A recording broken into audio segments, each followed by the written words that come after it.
Trey Sesler was born on February 12, 1989, in Texas. To the outside world, he appeared quiet, creative, and deeply interested in film and storytelling. From a young age, Trey showed a fascination with movies, especially action, crime, and horror. He spent hours watching films, analyzing scenes, and eventually began creating his own content. As he grew older, he launched a YouTube channel under the name Mr. Anime. There, he reviewed movies, talked about media, and built a modest following. His personality online was energetic, expressive, and sometimes intense but not overtly alarming. Friends and viewers saw someone passionate, someone driven, someone who wanted to make it in entertainment. But behind the camera, Trey lived a very different reality. He struggled socially, he had difficulty maintaining relationships, and over time, he became increasingly isolated. His thoughts began to darken. He developed an obsession with violence not just in fiction, but in real life. According to later reports,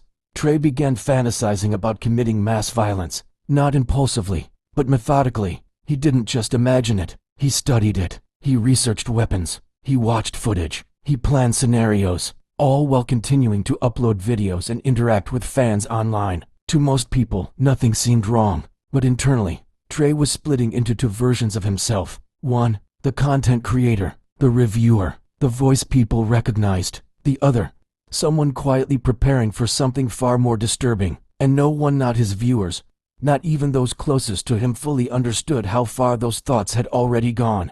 By 2012, Trey Sesler's thoughts had escalated beyond fantasy. He had begun forming a detailed plan for a mass shooting. His target, a local high school. He chose it deliberately. He studied its layout. He considered timing, access points, and potential impact. But there was one problem: his family. Trey believed they would either try to stop him or suffer from the consequences of what he was planning. So instead of abandoning the plan, he made a horrifying decision. He would eliminate them first. On March 20, 2012, inside their home in Texas, Trey carried out the unthinkable. He killed his mother, his father, and his brother. 3 people who trusted him. 3 people who had no idea what he was about to do. The act was not chaotic, it was calculated. Afterward, Trey did not immediately flee in panic. He stayed, he thought, and then something shifted. The weight of what he had done began to sink in. The reality of the situation, no longer theoretical, no longer imagined, became undeniable. He had crossed a line that could never be undone.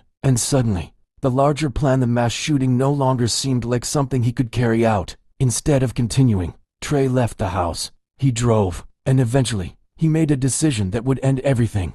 Trey Sesler walked into a police station and turned himself in. Calm, direct, almost detached. He told officers what he had done. During interrogation, he didn't deny anything. He didn't attempt to shift blame. Instead, he spoke openly. Investigators later described him as cooperative, but disturbingly matter-of-fact. At one point, he admitted that the murders were part of a larger plan, a plan to carry out a school shooting. He explained that killing his family was, in his mind, a way to remove obstacles, not out of rage, not in a moment of loss of control, but as part of a sequence. In interviews, Trey expressed awareness of the horror of his actions. Statements attributed to him reflected a chilling clarity. He acknowledged what he had done, and the permanence of it. He described himself in deeply negative terms, recognizing the severity of his crimes. There was no dramatic breakdown, no attempt to escape responsibility, just a steady admission of guilt. For investigators, the case was shocking not just because of the violence,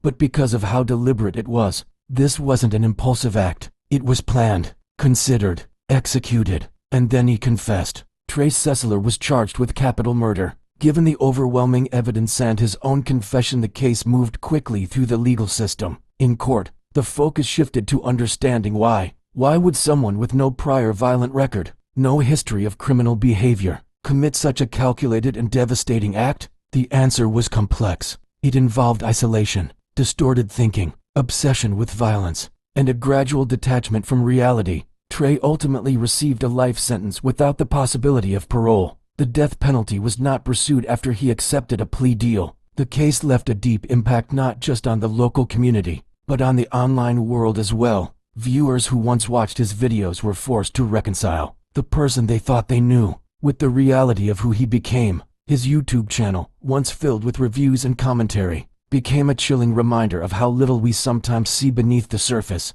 The story of Trey Sesler is not just about a crime. It's about hidden struggles, unchecked thoughts, and the dangerous line between fantasy and action. Because in the end, the most disturbing part wasn't just what he did, it was how long he had been thinking about it, without anyone truly realizing